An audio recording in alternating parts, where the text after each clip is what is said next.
자, 겸손의 경제가정교사 최병 교수님 나오셨습니다. 안녕하십니까? 예, 안녕하세요. 예, 메리 크리스마스입니다. 크리스마스는 지나버렸는데, 네. 자, 오늘은 표 많이 안 가져오셨어요? 오늘도 표 많이 가져왔네. 자, 첫 번째 표 뭡니까? 표부터 보면서 시작하죠.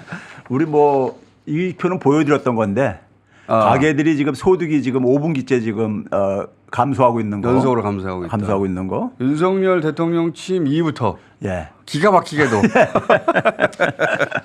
그다음에 이제 감소. 소득 말고 이제 가계 경제를 나타내주는 게 이제 자산이 있잖아요. 자산이. 자, 다음 표. 예. 예.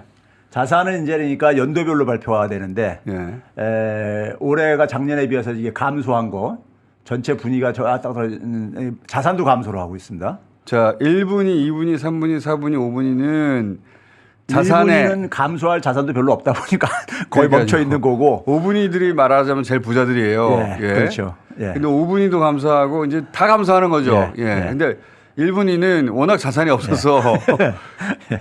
전체 가구 평균으로는 거고. 보통 이제 5분위 또는 분위를 10분위로 나누기도 하지만 어쨌든 제일 부자들은 예. 이런 가운데서도 자산이 늘거나 그렇죠. 이런 가운데서 수익이 늘거나 그러잖아요. 예. 예. 근데 이번에는 가장 여유가 있는 층도 줄고 있어요. 예. 근데 여기 특히 보게 되면 이제 2분위 예. 이제 소위 말해서 이게 허리에 해당되는. 그렇죠. 예. 2분위가 보게 되면 이제 마이너스 7%나 자산이 감소했잖아요. 예. 이제 지난 시간에 제가 이제 소득이 이제 그러니까 최근에 이제 그러니까 그 가계가 타격을 보고 있는 문제를 예. 가계부채와 관련해서 쭉 얘기를 했잖아요. 했는데 근데 이제 그 당시 이제 그러면서 제가 무슨 얘기를 했냐면은 우리나라 같은 경우는 사회소득 소위 말해서 공공에서 지원해주는 예. 사회소득이 그러니까 취약하다 이런 얘기 했었잖아요. 그러니까 공적 부족, 공적 지원이 없으니까 워낙 예. 사회복지가 부족하니까 예. 소득이 부족한 상황 속에서 결국은 마지막에 이제 비빌 언덕이라는 게 금융입니다.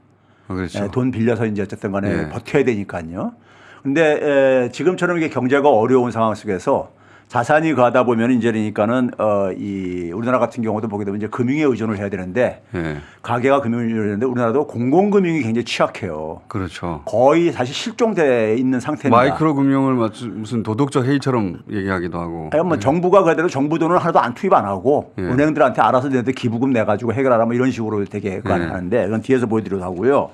그게 지금 이제 가계가 이렇게 금융에 접근하기 힘들다 보니까는 이제 지금 굉장히 낭떠러지 상황으로 내몰리고 있는데 1금융권에서는 안 빌려주니까 예, 그렇죠. 그럼 결국 대부업체로 가게 되죠. 그래서 하나 지금 이제 그걸 상징적으로 보여주는 예. 하나 이제 제가 지표를 보게 되면 이게 이제 뭐냐면은 우리나라 이제 5대 시중은행 대표적인 시중은행의 이자 이익입니다. 예. 2017년도부터 그러니까는 지난해까지 보게 되면 한 연평균 한 36조 원 정도씩 이자 이익을 냈어요. 그런데 올해는 9월 달까지만 해도 44조 원이 넘었어요. 그러면 이게 1년치로 환산하게 되면 60조 정도 됩니다.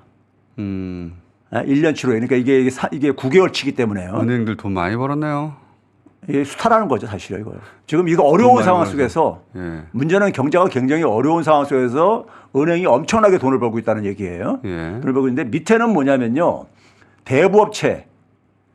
우리나라 한 70여 개 그러니까 등록된 대부업체들의 대출액이에요. 신규 대출액이. 네, 신규 대출액인데 이게 보게 되면은 작년 1년 전만 하더라도 한 그 2,420 아니 작년 1월 달만 해도 한 3,846억 원이었었어요. 근데 확 줄었네요. 줄어들지요. 예. 그다음에 이제 가장 최근 이렇게 834억까지 줄어들었어요. 대부업체 대출 신규 대출 확 줄었네. 이게 줄어든다는 거 보게 되면 이게 좋아진 거 아닌가 이렇게 생각할 수 있는데. 그러니까 대출을 안 받아도 되는 거 아닌가 이렇게 생각할 그렇죠. 수도 있는데. 그런데 이게 뭐냐면은 대부업체한테서 돈 빌리기 힘들다는 걸 보여주는 건데 이 등록된 대부업체는 합법적인 대부업체예요. 그럼 이게 줄어들게 되면요 불법 대부업체로 갑니다.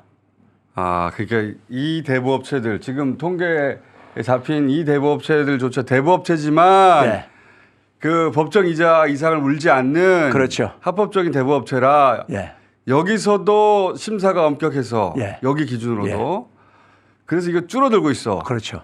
그러니까 신용 상태가 안 좋은 사람들이 너무 많이 양상되기 때문에 그러면 불법으로 한다. 그렇죠. 불법 통계가 있습니까, 근데? 불법은 없죠. 근데 이제 이걸 이제 그 방송들이나 옛날에 스트라이크 같은 데서도 보도를 하고 있었는데 상당히 많이 어쨌든 증가하고 있는 것은 이들이 그러니까는 불법으로 그러니까는 사실 간판만 저걸 하고 라이선스가 하고 불법으로 영업을 하기도 하고 이제 이런 것들이 되고 있는데 이 대부업체들은 20% 법정 상한이자로 이제 묶여 있다 보니까 그래서 최근에 이제 윤석열 대통령이 불법 대부업체 엄단해가 전쟁 선포까지 한 게 11월 달에 있었죠. 이게 얼마나 이제 이렇게 사회적으로 심각하면 이제 그러니까요. 지금 상황이. 그러니까 경제가 어려워질 때 결국은 그러니까. 그럼 눈에 잡히는 거 있어요. 카드론. 카드론 이제 나옵니다. 아, 또 나와요? 또 나와요. 그러니까 이게 이제 그러니까 카드론부터 보고 얘기합시다. 마지막으로 이제 몰리는 이게 이제 그러니까 우리나라의 지금 이제 경제 불법 통계는 안 잡히니까 하지만 합법 중에 카드론이 바로 그런 역할을 하는 곳이잖아요. 그렇죠. 예. 카드론. 자, 그랬을 때 이제 그러니까는 이게 보게 되면은 카드 서비스 카드를 통해서 돈을 조달하는 것은 현금 서비스 단기적으로는 현금 서비스가 있고 이게 돌려막기인데 이게 장기적으로는 카드론이라는 게 있는데 둘 다 계속 급증하고 있죠. 이 카드론인 게 이자가 엄청 비싸고 그렇죠. 그다음에 현금 서비스를 받는다는 건 지금 돌려막기 하는 거거든요. 예, 그렇죠. 예. 그런데 이제 그 돌려막기가 우리가 흔히 말해서 이제 그 리볼빙 같은 거죠. 그렇죠. 돌려막기, 리볼빙 카드론 전부 다 그 달에 갚지를 못해가지고. 예. 그다음에 또 이제 뭐냐면은 못 갚은 거를 상환은 해야 되는데 못 갚은 거를 갚기 위해서 또 대출을 받아요. 아니, 그걸 대환 대출이라고 그러죠. 그러다가 여기가. 어느 순간 그게 이제 더 이상 안 되면은 파산하는 거죠. 개인 파산하는 건데. 예, 이 자료입니다. 이 자료 좀 화면에 올려보세요. 올려보시면은 리볼빙이 그러니까는 올해 올 연초만 하더라도 한 6조 정도 됐었는데 이게 이제 7조 5천억 원으로 한 1조 한 5천 원이 증가했고요. 카드론 대환대출도 같은 기간에 한 6,200억 원 정도 증가한 거예요. 그러니까 이제 서민들이 마지막 이제 그러니까 지금 이렇게 내몰리고 있는 거죠. 지금 그러니까. 이러다 안 되면은 이제 적금 깨는 건데. 예. 그죠. 그래, 예, 그렇죠. 그다음에 보험 해약하고. 그렇죠. 그것까지 하다 안 되면 그다음 파산인 거예요. 예, 신용불량 그렇죠. 되는 건데. 예. 그러면 이 보험 해약 이것도 늘고 있습니까? 그렇죠. 보험 해약도 엄청나게 증가를 했습니다. 10월 달까지 통계가 지금 나와 있는데요.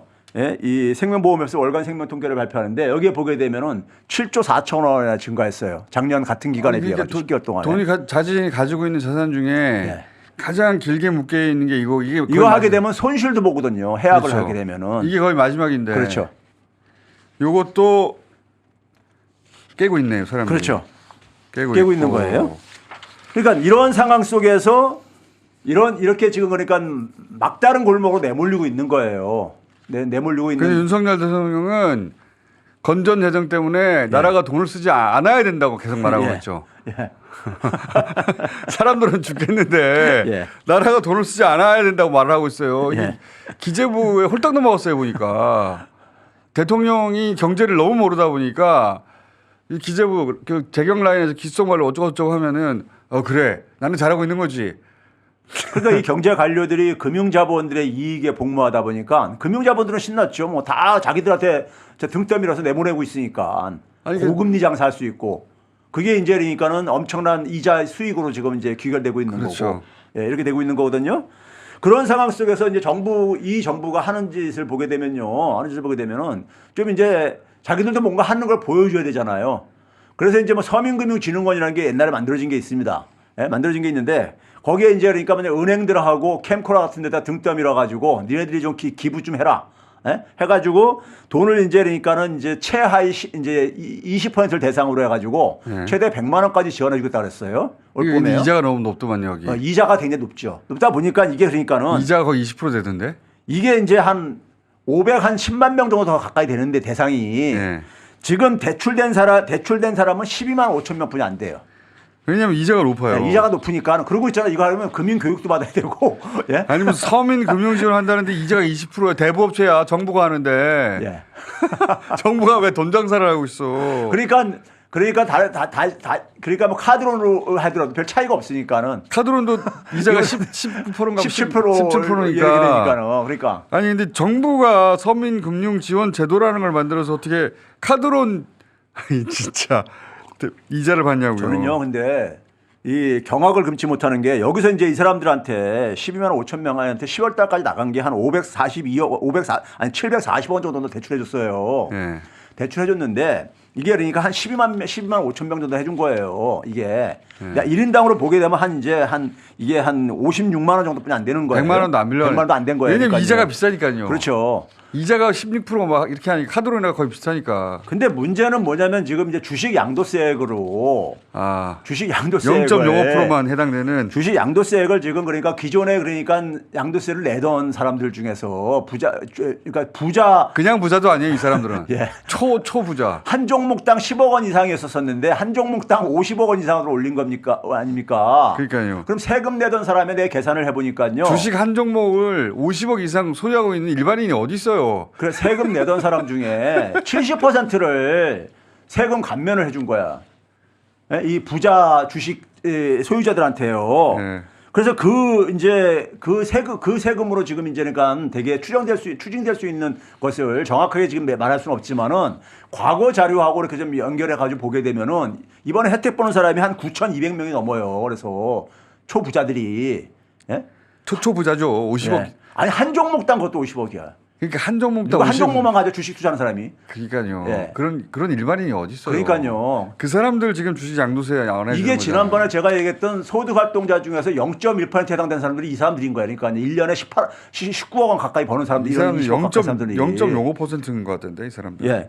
아니 그러니까 이런 사람들한테서 그러니까는 과거에 그러니까 양도소득세와 비교해 보니까는 2017년도에 그러니까 한 2,000명 간 경우가 있는데 이번에는 이 혜택 7,000명 정도가 부과했을 때 양도세가 한 2조 원이 넘었었어요. 예. 근데 이번엔 9,000명이 넘게 혜택을 본 거야. 그러니까 최소한 2조 원 정도는 그러니까 어쨌든 간에 세금이 줄어들 게 아닙니까? 그렇죠. 근데 이 2조 원이면은 이 앞에서 서민들 지원하는 거 지금 740억 분이 못 해주고 앉아 있는데 이거 해줄 수 있잖아요, 충분히요. 이거 지금 서민들한테 서민 금융 지원한다고 해놓고 연이자를 16% 받잖아요. 네. 그리고 이 사람들은 그냥 세금을 깎아줘 버리는 거 아니에요. 이 그렇죠. 9천 명한테는 네. 조 단위로 낼 사람들 네. 주식 한 주당 50억 이상씩 보유하고 있는 사람들. 그러면 한 주만 있을 리가 없잖아요. 한 종목이요, 한 주가 아니라. 한 종목. 네. 한 종목만 있을 리가 없잖아요. 이 사람들은 최소 수백억대 주식을 굴리고 있는 사람, 운영하는 사람들이죠. 수백억 수천억대 굴리는 사람들인 거 아닙니까? 이 사람들은 세금을 그냥 아무 조건 없이 깎아주는 거 아니에요. 그렇죠. 그리고 서민들은 50만 원 빌릴 때 이자 15%. 그러니까 이분들한테 수조원 주면서 별로 저 혜택 안 줬다고 또 이런 식으로. 이 사람들한테 수조원 주는 거랑 마찬가지죠. 그래, 수조원 주는 거예요, 그러니까. 주는 거죠. 주고 정부가 그러니까는 서민들한테는 극한 상황에 몰린 서민들한테는 돈 한 푼 안 써. 그리고 이자 받아. 이자도 고금리 그러면서 건전 재정이래. 예. 건전 재정이면은 이 9천 명한테 벌써 세금을 먼저 떼야지. 예. 아유. 참 도둑들이지. 너무 뻔뻔스러워가지고 도둑놈들이지. 너무 뻔뻔스러워 이 사람들이요. 예. 좀 양심에 털도 없는지 진짜. 예? 자 그래 교수님 끝날 때가 됐습니다. 한 가지만 얘기를 할게요. 도둑놈들이에요, 도둑놈들. 홍사원 경제쇼에서 제가 이어서 해야 되기 때문에 마지막 자료만 한번 올려줘 보세요. 화면에다가 진짜. 올려주면요. 적당히 좀 하지. 진짜 도둑놈들이에요. 그래. 아니 내가 어저께 권력으로 너무 해먹어요. 진짜. 자료 작가한테 넘겨주면서 너무 화가 나가지고 너무 화가 나가지고 적당히 좀 해야지 진짜. 네. 우리나라 이 상황이 지금 기본적으로 왜 그러냐면요. 우리나라 일반 개인 기준으로 봤을 때 은행에서 대출 받을 수 있는 사람이 은행에서 신용 대출 받을 수 있는 사람이요. 한 61%만 지금 이용을 하고 있어요. 네. 60% 정도만 이용을 하고 있는데 실제 은행에서 그러니까는 그 이용하는 사람들은 신용 등급이 그러니까 한 2등급, 3등급에 이내에 들어야지만이 대부분이 거기에 집중돼 있는 거예요. 네. 돼 있는데 은행이 돈놀이 하는 데 속에서 사용하는 이 돈 있잖아요. 이게 이제 중앙은행에 찍어낸 돈이잖아요. 종이돈이요. 이 가치 보증을 전 국민이 하긴 하는데 국민들 중에 한 50% 소위 말해서 그 50% 내지 한 40%는 은행을 이용을 못 하고 있는 거예요. 지금 현실이요. 네? 은행 신용대출 예. 신용 기준에 의하면 예. 국민 절반 가까이는 아예 이용을 못 하고 있다. 예, 이용을 못 하고 있는 거죠. 그러면서 이제 이금융권이나 예. 앞에서 얘기했던 대법채까지 이렇게 내몰리고 그러다 보니까는 높은 금리로 가다 보니까 빚에 그 늪에서 못 태어나는 거예요. 그러니까요. 결국은요. 신용 불량자도 되고. 그래서 이거는 우리나라의 공공금융이 지금 없어져 가지고 생기는 문제예요. 이게요. 소위 사회금융 공공금융이라고 얘기를 하는데 이 부분이 해결되지 않는 한에 있어서는 이 문제는 해소가 안 되어져요. 자, 교수님 오늘 여기까지 하고요. 예. 나머지는 홍사훈 쇼에서 이어가시고요. 예. 예. 내일 이어가겠습니다. 네, 뉴스공장에서는 다음 주에 또 뵙겠습니다. 감사합니다. 예, 감사합니다.